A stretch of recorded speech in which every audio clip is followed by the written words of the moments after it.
the one and only time we are covering Billy Joel. Maybe that's a good thing. Maybe it's not. Probably depends on who you are. At any rate, this comes in at number 60 in the 1970s on Best Ever Albums. It is Billy Joel's highest rated album on Best Ever Albums. It comes in at number 8 in 1977 and number 253 overall. And it did make Rolling Stone's list, coming in at number 169 of all time.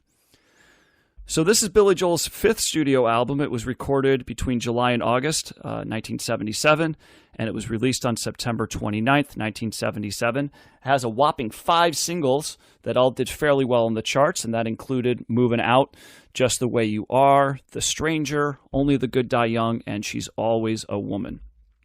The album did win 2 Grammys. Actually, it was mainly for the song. The song Just the Way You Are won a Grammy for Record and Song of the Year. And it's Joel's best-selling non-compilation album. At the time, it surpassed Simon & Garfunkel's Bridge Over Troubled Water to become Columbia's best-selling album ever at that time, selling over 10 million copies. Wow. Yep. So a little bit of history on Mr. Joel. He was born William Martin Joel on May 9th, 1949 in the Bronx, New York, and grew up in Long Island and Oyster Bay. His father, Howard Joel, was a classical pianist and businessman who was born in Germany but emigrated to Switzerland and then emigrated to Switzerland first and then to the United States to escape the Nazi regime. His mother, Rosalind, was from Brooklyn, and they met in the 1930s at City College in New York at a Gilbert and Sullivan performance. But that didn't last, well, it lasted a little while, but they ended up divorcing in 1957, and his father moved back to Europe and settled in Vienna, Austria. But Joel reluctantly began taking piano lessons at the age of 4 at the insistence of his mother. So that's been playing pretty much his entire life. And as a teenager, I found this interesting. He took up boxing to defend himself, and he did pretty well. He boxed on the amateur Golden Gloves circuit for a period of time, winning about 22 bouts. But he quit shortly thereafter when he broke his nose in his 24th fight. So he hung him up at that point. And you might notice on the cover of this album, there's a pair of boxing gloves hanging in the background. So an homage to his boxing career. He attended Hicksville High School until 1967, but he did not graduate. And the reason that was cited for this, because at the time he was playing at various piano bars to help support the family. And he missed a critical English exam after playing a late night set the night before. He was a good student, but he didn't have enough credits to graduate and decided rather than go to summer school and take a couple of classes, he decided to pursue music full time. But in 1992, his school made good on this because he submitted a series of essays and to his high school, and instead of that missed exam, and the high school said, "Okay, that's enough. We'll give you the high school diploma now." So he got his high school diploma 25 years after he should have. He was influenced by Elvis and the Everly Brothers and the Beatles, and that was like many other artists we've talked about. After seeing them play Ed Sullivan, he decided he wanted to be a rock star. The quote that he had on this was, "That one performance changed my life. Up until that moment, I'd never considered playing rock as a career. And when I saw 4 guys who didn't look like they'd come out of Hollywood Star Mill, who played their own songs and instruments, and especially because you could see this look on John Lennon's face, and he looked like he was always saying, 'Fuck you.' I said, you know these guys? I said, I know these guys. I can relate to these guys. I am these guys. This is what I'm going to do, play in a rock band." So at the age of 16, he joins a cover band called the Echoes, which changed their name a couple of times. But he was also able to record a couple of songs with different artists, including the Shangri-Las.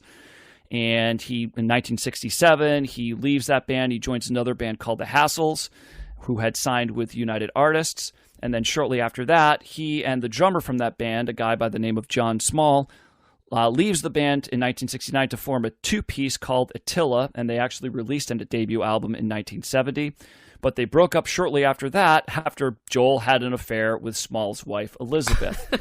That'll do it. Yep, and later, Billy Joel would marry Elizabeth, and actually some of the songs on this record, The Stranger, are written about and for her. So he signs a contract with Family Productions and records his first studio album called Cold Spring Harbor in 1971. The album it didn't really do very well at all. It was actually mastered at too high of a speed and was considered a technical flop. On the original recording, it's basically Billy Joel sounds like one of the Chipmunks. It's just this really high-pitched vocals. And later on, they remastered it, but it was definitely something that he was not happy with. He goes on tour in 1971. He's opening for bands like the Jay Giles Band, the Beach Boys, and Badfinger. And in 1972, his song Captain Jack starts getting radio play, and he's starting to get noticed, including by Columbia Records, who later did sign him. And he goes to L.A., and he records the next album, which is Piano Man, which is probably known as his signature song. Mm-hmm. And so that album's released in 1973. It sells okay, but it's still not doing terribly well in the charts. And in 1974, he releases his third album, Streetlight Serenade. That included the hit The Entertainer, and that was written in response to the radio stations playing abridged versions of Piano Man because it was too long. So you got to cut that down. So that's what The Entertainer was about. So he gets a little disenchanted with L.A. He returns to New York in 1975. He records his fourth studio album, Turnstiles, and it doesn't really sell well, so he kind of finds himself in this position where Columbia is going, all right, it's either this next album's going to do something or we're going to drop you. So we've covered other artists in that situation before. So he really decides that he needs a more lively sound than he had with his previous record. So he decides that he wants to record instead of with session musicians as he had before. He really wanted to record with the band that he had been touring with. That was much more energetic. So those people included drummer Liberty DeVito, bassist Doug Stegmeyer, and multi-instrumentalist Richie Cannata, who played the saxophone and organ. And Billy Joel actually approaches Beatles producer George Martin to work on the album. And while George Martin agreed, he did say that he wanted session musicians to play on it, and that was his vision for the record. And Billy Joel doesn't want this. He's very adamant that he gets kind of these live performers that he's been with. And so he decides, I'm not going to do what Martin wants to do. And so he teams up with another producer called by the name of Phil Ramone, who I don't really recognize the name, but apparently he was an engineer and producer for other CTS artists that we've covered. Getz and Gilberto, he was an engineer on that record. He also worked with John Coltrane, James Taylor, Aretha Franklin, and Paul Simon. And so this begins a relationship with Joel and Ramone for many years. Ramone's basically his producer on all the subsequent albums up until like 1986, I believe. And the recording sessions were very positive. They went over the course of about 3 weeks, and they released the album. And this one does do well. It spends 17 weeks on the Billboard Top 10. It peaks at number 2 in February of 1978. It's very well received by critics, and it's now considered by many to be Billy Joel's finest album. In retrospective review, Stephen Thomas Erlewine of AllMusic praised The Stranger as a highlight of Joel's discography, noting that its lyrical shortcomings are outweighed by Joel's musical flair, and ultimately concluding that Joel, quote, rarely wrote a set of songs better than those on The Stranger, nor did he often deliver an album as consistently listenable. So that's about the history of this record. I have probably a couple things I can throw in here and there about different songs and a little postscript at the end of the segment. But let's start off with our reactions here. Josh, I think you're going first here. What do you think about The Stranger?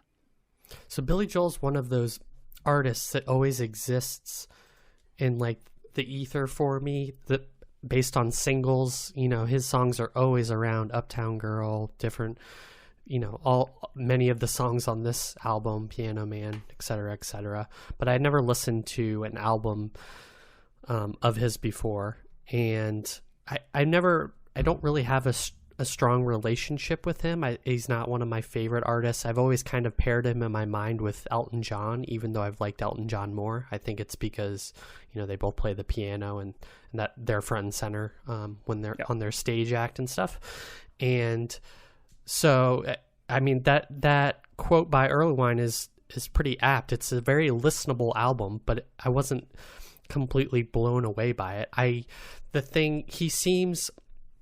His writing and his songcraft seem very accessible and appealing, and I think that's why people love him so much. I think, and that's why they love seeing him perform his songs. the way he writes his songs they are very much little short stories or vignettes about people's lives, and he does a really good job at evoking like a place, like Scenes from Italian Restaurant, for an example. And you place yourself in the story, and then all of the songs are very you can sing along to them very easily. Uptown Girl, Only the Good Die Young, which is probably one of my favorite songs. It's my favorite song on this album, and it's probably, if I had to do like top 250 favorite songs, it's probably in there, because it's just so like up tempo and fun to sing to, and the hand claps and all that, and you can sing right along with it and feel like you're part of the show. And I think that's part of the appeal of him. He really has that everyman appeal, but he also has the kind of piano crooner in a smoky bar type of feel to him, even though he's now and has been playing arenas for his whole life. So I mean, there is, as I was listening to this album, there are so many singles off of it. I was like, okay, I know that song, I know that song, I know that song, and I didn't realize how stacked the album was. And I mean, there are great songs on here. There's no question about it. Moving Out is another one that I really like. The other kind of comparison point for me is that a lot of his songs sound almost like they belong in a Broadway musical. For whatever reason, like the way he writes songs or the way the music is structured, it sounds like somebody should be on stage performing it like he's in a scene in a Broadway musical. And I thought that was interesting. I feel like he's a very influential artist as well.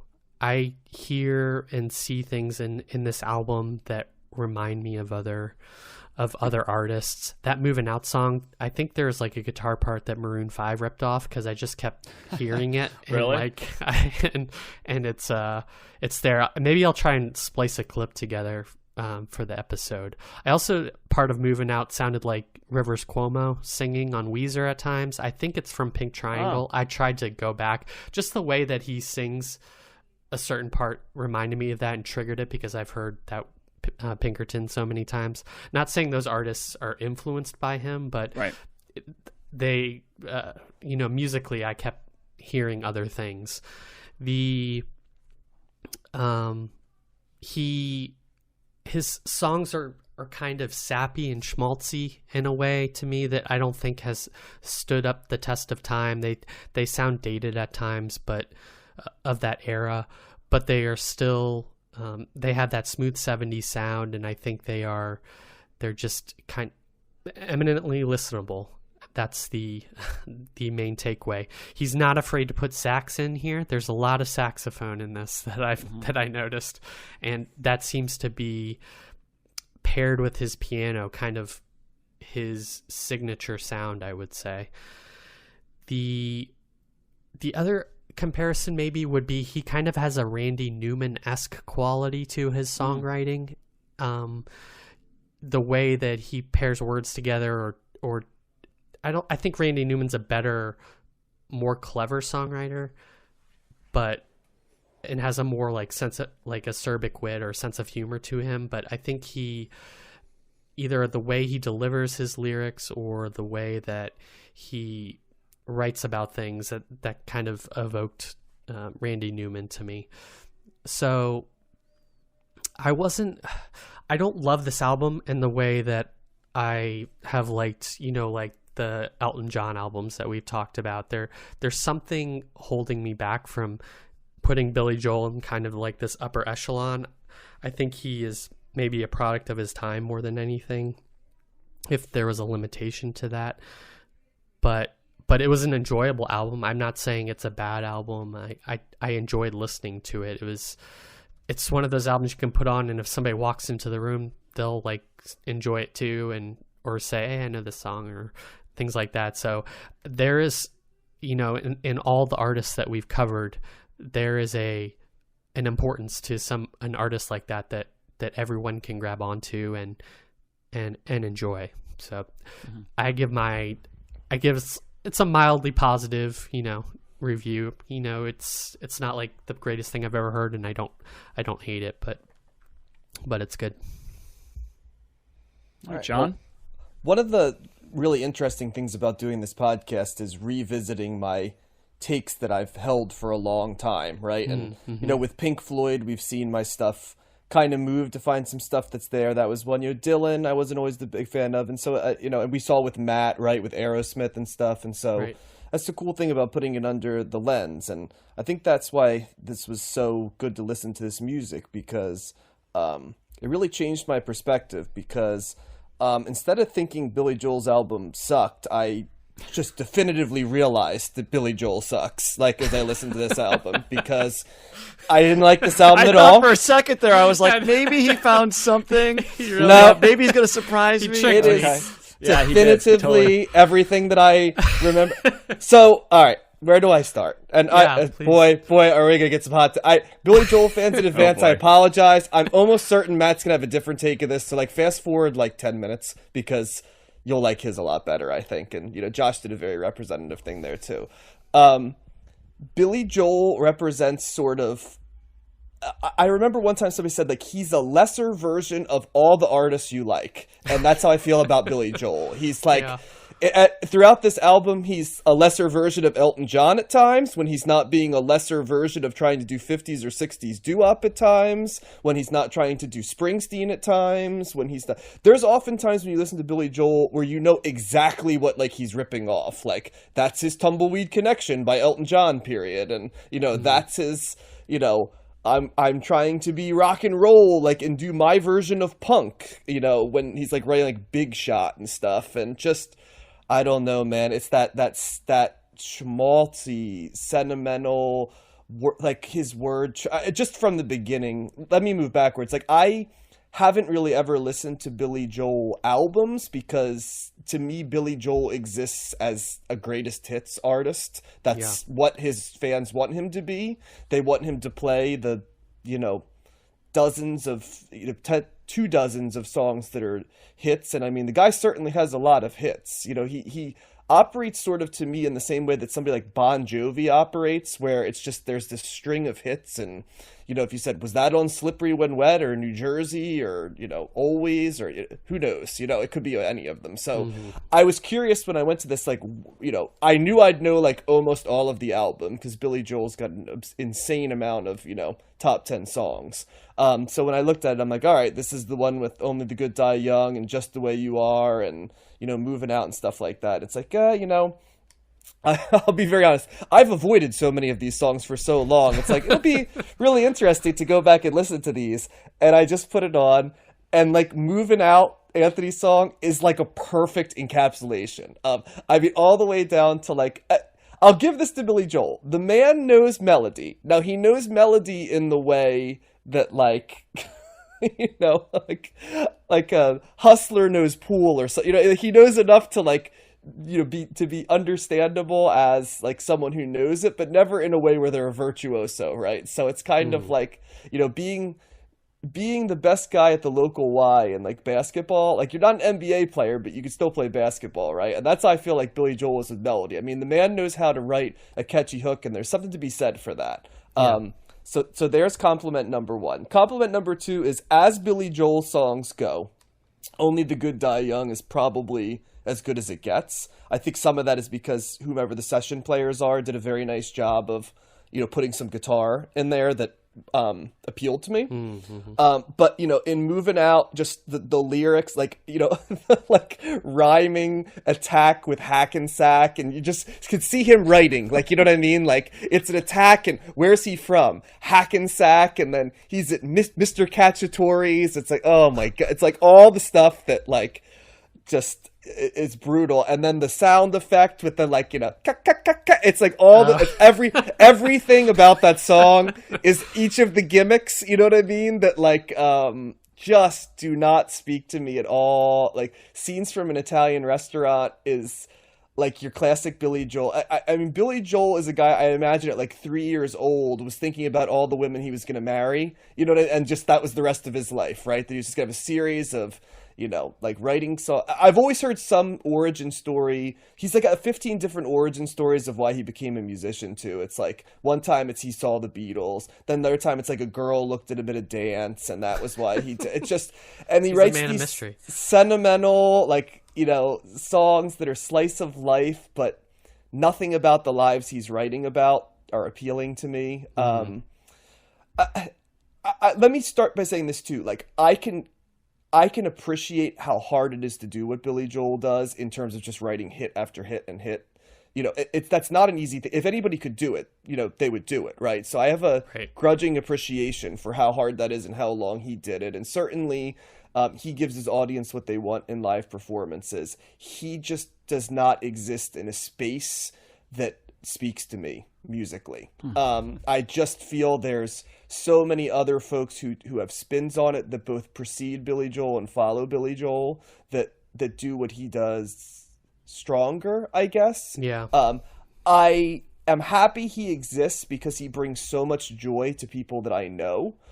Friends and even, family members, not immediate, but extended, who love him. And so many people I know their first concert was Billy Joel. So I want to co-sign on the fact that I'm happy he brings so much joy to people's life. It just, and I'll admit to my bias a little bit, it just doesn't speak to me. And it doesn't, it's the combination of sentimental love songs, but that don't have the complexity I need, mixed with sort of a musical pastiche that I would say is like radio airplay.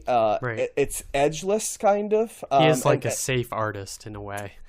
Yeah, and I also, like, he's got that Phil Collins thing where he's the safe artist and he's always complaining about how he's viewed as safe, but, like, he keeps writing safe songs over and over and over again. And it's like, this was supposed to be my edgiest album. I wrote, like, Big Shot on it. It's like, well, that's just, you being you, but, like, thinking it's edgy, and then Uptown Girl, it's just, there's a piano, it's all variations of a theme, right? So, yeah. I mean, I don't want to malinger this, because I want to hear Matt's take on this, and I don't want to sit here and, just get into it. I don't want to troll, because that's not what I'm going for. It doesn't speak to me.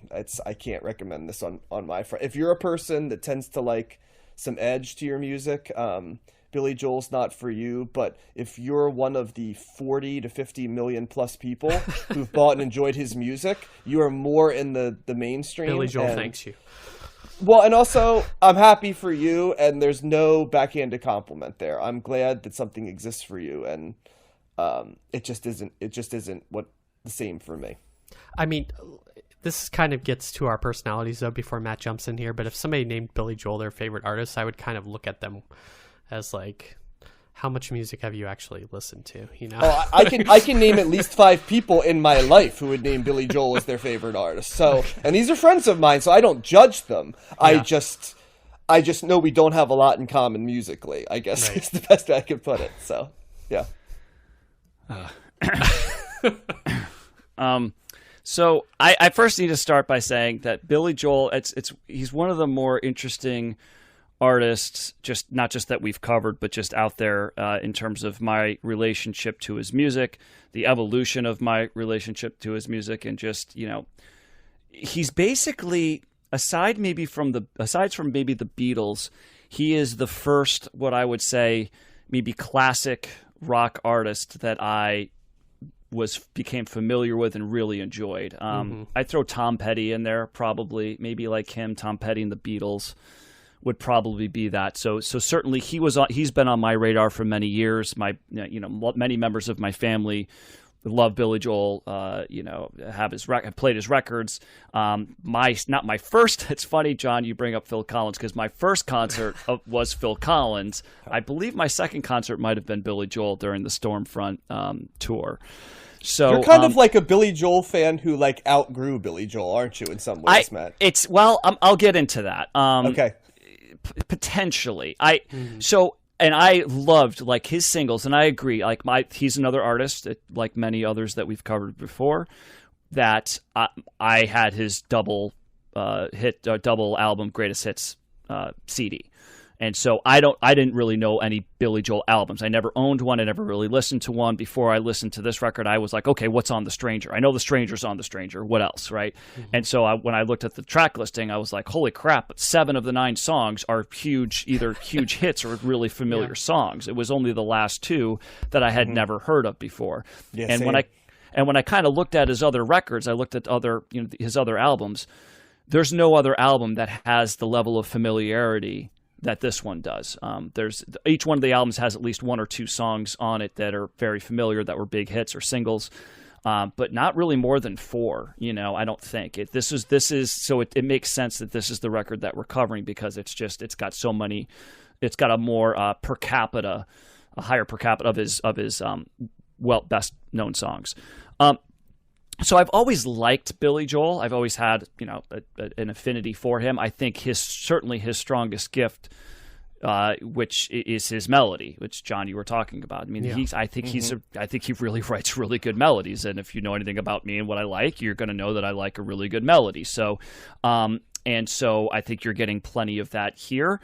And, I picked Moving Out because I think aside from Only the Good Die Young, that's my other favorite song on this record. And it's got that, it's kind of a love-hate relationship, because I do agree the heart attack, echoey kind of thing is like kind of dumb. Thankfully, it's over very quickly.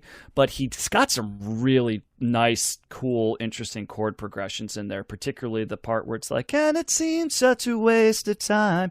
That like descending melodic part right there throws a little bit of a different thing in there. And so he's got really great melodies that are just peppered throughout here. Scenes from an Italian Restaurant is seen as, I think that he said that that's his favorite song that he's done. And that's a song that he will always play at his concerts. It's kind of got this prog element to it. It's basically 3 songs put together that was inspired by Abbey Road. He did that because with the second half of Abbey Road, he wanted to put together kind of a medley of songs. And that's been a huge song. And that's, it's kind of interesting. It's got a really cool kind of beginning to it. That's just a kind of a pretty piano kind of loungy inspired kind of thing. Thematically or sonically? Sonically, because of the progression of the music. It's like 3 different pieces put together, much like the medley in Abbey Road was. It was, like just various songs that were kind of put together in a hodgepodge of a song. And then the second part's kind of like this upbeat Dixieland kind of jazzy Dixieland thing. Mm-hmm. Yeah. And then the last part's more of the Brenda and Eddie kind of thing, is more of the rock and roll piece, And so I've always liked that. That's interesting. I don't know if I would quite go as like this. It's like this amazing piece of work, but I certainly find it enjoyable and interesting and catchy and fun. And, and then there's some beautiful songs in here. Yes, he gets a little schmaltzy, schlocky, Just the Way You Are, which he actually didn't want to put that on the record at first. He himself, Billy Joel himself, thought that was too schmaltzy, but the producer felt otherwise. It was like, no, you should really put that on there. So they actually called in Linda Ronstadt, who was recording at a studio nearby. She comes in and she's like, you should totally put that on the record. He does. Just imagine a series of like 70s soft rock people coming in and having a... anyway, go ahead. Yeah, well, the song ends up winning Record of the Year and Song of the Year. So, so that's, it's kind of interesting. I mean, good for that producer and Linda Ronstadt, I guess. Yeah, but... Michael McDonald, what's your thought on this one? Let's get him in the studio. Let's get all the yacht rock guys in here. And she's always a woman. It's a pretty melody, and so that's one of the critiques I came across with this was, lyrically, I guess most people don't feel that he's all that great of a lyricist. Actually, a lot of the things that's cynical it's not just, slice of life stuff, but there's a lot of cynicism in some of these lyrics. I always think of Billy Joel as being very cynical in his lyrics. Yeah.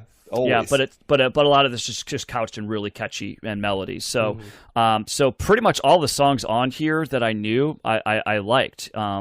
Vienna's a very pretty song. Obviously, Only the Good Die Young. The last 2 songs were okay. The last song's like a gospel song. Almost. Yeah, it's kind of like a preacher. Yeah, it's called Everybody Has a Dream. It's a little schlocky, but it's okay. I didn't neither one of those, that one or get it right the first time. Neither one of those I found. I was okay with that. I always like the beginning of The Stranger though, the whistling part, like the kind of like it's almost like a Western kind of setting the mood. It's kind of a cool sounding thing. So, but I like this. I don't love it, and I definitely go into what John you were saying before. It's kind of like the de-evolution of my fandom of Billy Joel.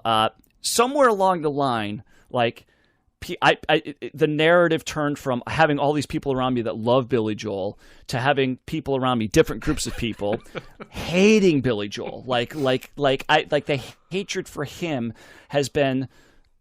That's like the cool thing. That's like the narrative now is like it's cool to hate Billy Joel, and I've always thought that was a little unfair. I get it. You're right, John. There's no edge, right, to Billy Joel, and when he's trying to be edgy, it's still kind of like half-hearted. Because that's right. When he did something like Big Shot, I think that was on Glass Houses. That album, which came out in 1980, I believe. I read was kind of a reaction to the critics that were basically saying, well, he's got no edge. He doesn't do rock and roll. He does all this. And he's like, oh, yeah, here's rock and roll. So he tries to make a rock and roll album. It was his, quote, reaction to punk music. And if you don't like Billy Joel, comments like that are exactly why you're like, come on. Like, and that's, I think, where it's like, And he didn't need to do that. You know what I mean? Nobody was expecting Billy Joel to be, or wanting Billy Joel to be a punk rocker or a big rock and roll artist. He did, for what he did in his lane, he did very well. And, he does get compared to Elton John a lot. John, you're kind of mentioning how there's other people that does what he does better. But it's not, I mean, if you think about it, how many artists out there, like solo artists that were just piano-driven artists, aside from him and, Elton John, it's not a normal thing to see. I think even contemporary, I'm thinking like Ben Folds. Yeah. Like who else does this kind of thing? So Fiona Apple, Alicia Keys, but I mean they're not the stars that those two are. But if you're saying like who plays a piano and does it, like Richard Marx played a piano and had like 10 hits in the 80s, so it's not a foreign concept. It's just Billy Joel and Elton John are the two biggest stars that have ever done that by a factor of like 5. Yeah. Right. But a lot of those other artists that you're mentioning came later on. There's just still this. It's not something that I've really seen a ton of. But yeah, there's other people that do it. But like, I don't know. So I think that this album's. I like this album. I don't think it's a phenomenal album. I'm not going, but to me, I agree. I'm more of a greatest hits Billy Joel, kind of guy. Which actually, this is kind of like, this is actually kind of it kind of is his greatest hit. Yeah. So I like it, but yeah, I always kind of feel like I have to defend Billy Joel because I do like him, and I've always liked him, and there was a time in my life where I liked him a heck of a lot more than I do right now, and I get his appeal. Josh, you're saying like, do you really know music if this is your favorite? It's like, well, yeah. I mean, it's an easy listen. It's inoffensive. It's catchy. It's fun. It's got different types of sounds and moods that it can put you in, and he's made a career on that because he hasn't made a proper album since 1993, and he still tours and he sells out, and people love him. So, I think maybe that's part of the hatred is that people love him to a degree that other people are like, how do you love this guy this much? He's not that good, and maybe that's like a little bit of backlash against him. So, yeah. And I don't want to sound like an edgelord because my criticism of Billy Joel is not like, and you're right, it's kind of morphed into like an over-the-top, like Billy Joel sucks, kind of like what happened to Phil Collins, who we mentioned earlier. And like, that's not where mine comes. Like, as I said before, I totally get why Billy Joel's popular, and nothing about the fact that he's popular offends me because I think his lane should always exist in popular music because who can argue that he doesn't write melodies that stick with people? I mean, even me, while not liking the melodies, they stuck in my head. You know what I mean? Which is a gift. I think, I go back to, I'm the lyrics guy, right, for the podcast. So there's like a good example, like She's Always a Woman. There's a set of lyrics that are not definitively terrible to most people, but to other people who are looking for lyrics will read as like terrible, right? Like something like, she will promise you more than the Garden of Eden, then she'll carelessly cut you and laugh you while you're bleeding. I could see a lot of people reading that and thinking that's really profound and connecting to that. And then there's people like me who read that and go, I think he picked bleedin' so that it can rhyme with Eden. It's like, and it's and both are right. Probably he did pick those, but also he did pick it to probably get a sentiment that he was trying to get across. And to me, that's the cool thing about music is, to some degree, it's an extension of your personality, right? And if you are a romantic or a sentimentalist, or sort of like the big themes, and relationships are the dominant thing you want to hear about, especially like the ups and downs of it. If he's very Long Island as well. What I think of is, I have a lot of friends from Long Island, and Billy Joel speaks to a sort of Long Islandness. It's a place, and like, and like, that's another thing. I don't know anyone I've ever met. There's more people I know from Long Island who like Billy Joel than New Jerseyans who like Bruce Springsteen, which is kind of remarkable when you think about that. But and some things that I read about this, that some people have viewed this as a quasi concept record, even because of it could be New York kind of thing. I mean, I think it's a little bit of a stretch, but I did come across that a couple of times about the New Yorkness of the record. Yeah, a lot of it's like, about relationships starting, or like I feel like 90% of Billy Joel's songs are about either falling in love, falling out of love, or betting on yourself to make it big. And I feel like all of those are his life, right? Yeah. So like, that's kind of, it's like you're reading it, and like Billy Joel as a person, I think can grate on certain people. He does to me a little bit. I think that's a little bit of where he gets it, because you watch interviews and you're like, it's like, I was a boxer, I grew up tough, and it's like, but you're Billy Joel, like, you're not, like, I get it, maybe at another time, but now you're Billy Joel, Yeah. So, yeah.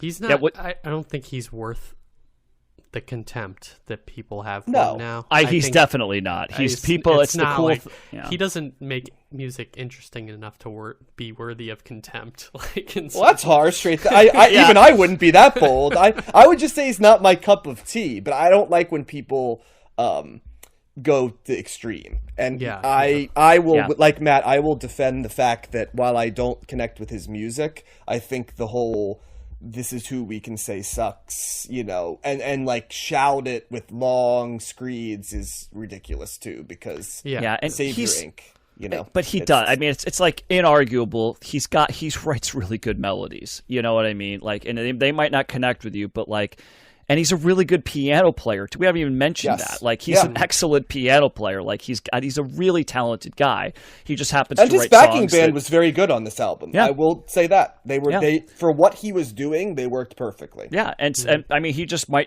like you said, he might just write songs that just don't do much for you, and it's like, okay, but it's like the vitriol. Yeah, he's not a cool artist, right? And he gets a lot of flack for that. And the Phil Collins comparisons probably is pretty apt, because I think some of it is his fans too, because I will say that I know people who would be just completely baffled by what we're stating as objective fact, that Billy Joel is not cool. They'd say, of course he is, and it's like, and then of course your response is, well, who thinks Billy Joel is cool is uncool people, right? And that's like sort of edgy, but once again, the truth sort of lies in the middle of that, right? That like, but I guess that's where I'm going. Like when I say that, it's not, it's more of like, that there's the people, like the masses that would say that they don't like him or that he sucks or whatever. He's not cool. Doesn't have that edge, that people might want in their music, or maybe it's not interesting enough or creative enough or virtuoso enough or whatever. But like,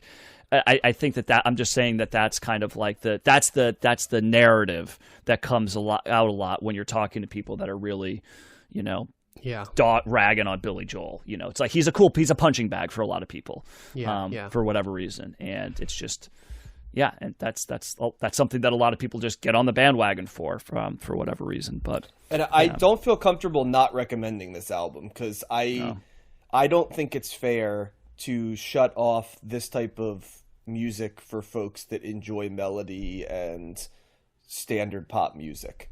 I really don't. And I think that there's plenty of people I know a lot about music who, may have to couch it as this is their guilty pleasure, but, you should be able to say that you like this if you like it. And I was trying to be very careful this week, because like you said, I am very aware that it's become sort of like a, contest to see who can do it. And I didn't want to come off sounding like that because, my take on that goes back a long time, right? So, and it always has come more from the songs themselves don't connect with me lyrically and thematically. But now in order to say that, you have to throw in other stuff like, his piano playing. It's like, no, none of that. He absolutely rightfully has a place in pop music, a big place in the 70s and 80s both. I mean, I think we all said positive things about it. It just, at the end of the day, he's always going to be in the middle for me of people I like. I'm going to like I would agree with that, Josh. I think that's kind of where I've landed with him, that, that I like him, that there's, and if like a lot of those greatest hit songs, and there's some stuff that's not even on that are really great, like Miami 2017 or whatever, that's a great song, so he's even got songs that I know that aren't part of the normal canon that are still really good. It's just, I haven't gotten to the next level with him, love that some other people have had, but yeah, it's certainly worth covering and talking about, and I think he's a tremendously talented guy. And but yeah, I think there was probably a time in my life where I liked him more than I do now. But this record was, this is like a greatest hits album, and I definitely recommend it. And don't hate on Billy Joel so much, you haters. He's good. Can we all agree though that "River of Dreams" is the worst Billy Joel song? Oh, I thought you were going to say "We Didn't Start the Fire." That's a pretty bad song too. But I always the River of Dreams is the one that always stands out to me. I don't know that off the top of my head. I have to Here's the thing. I have a couple of friends that I know that have said that "We Didn't Start the Fire." They hate Billy Joel, but "We Didn't Start the Fire" is the best Billy Joel song. And I'm like, what are you talking about? That is the dumbest take ever. So there's people have all kinds of takes. Let me go on the record and say that if I was going to pick two Billy Joel songs, I would probably say "My Life" and "Only the Good Die Young" would be the two where I would tip my hat and say, these are the two. And if I had to pick my least favorite Billy Joel songs, I'd pick like "It's Still Rock and Roll to Me," "River of Dreams," and "We Didn't Start the Fire." Yeah, those are the three that to me represent like Billy Joel at his most excessive. Josh, "River of Dreams" is in the middle of the night. I go walking in. I go walking in the song. In the middle of the. I go walking in. Okay. Got it. So there you go. So anyway, it sounds like we have a couple. And I go to Extremes. That's a really bad song too. I just remembered that one. So sorry. Yeah, I don't mind that song. I'm looking at like the big plate. I mean, I feel like we were going really long on Billy Joel, but yeah. Well, yeah. Well, anyway, I'm giving a thumbs up here. It sounds like we got maybe a couple of tepid thumbs up as well. Yeah. Reluctant. No, I'm not giving a thumbs up. I'm not going that far. Okay. I said a lot of things. I'm definitely going thumbs down. All right, fair enough. Nod. Yeah. All right.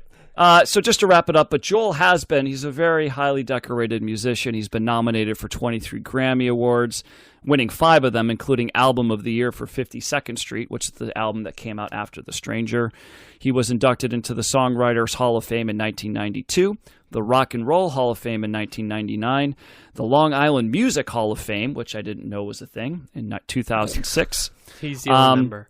And in 2001, he received the Johnny Mercer Award from the Songwriters Hall of Fame, and he received the Kennedy Center honors for influencing American culture through the arts. There was actually a musical called "Moving Out" from 2002. Josh, you talked about the musical, so somebody did kind of take his music and make a musical out of it. And like I said, his last album of pop songs was from 1993, "The River of Dreams." He continues to tour and he plays all the hits. He doesn't really. I think he might have written 1 or 2 songs since then. But any music that he's really created afterwards has kind of been more instrumental or I think maybe orchestral. But mostly he just tours and just makes money touring and playing the classics, and people love him for it. So there you go. So he's basically actually the piano man now. Like he really is. That yes, song. Okay. He absolutely is. Yes, for sure. Yep. So. All right. So will we go as long on David Bowie as we? Well, we're certainly not going to go as long on the bio because my bio is going to be a little more bare bones because you've done a bunch of bios. But first, let me talk about what's there. So we in the montage we heard "Beauty and the Beast," and now you're going to hear probably the most well-known track from this album, and the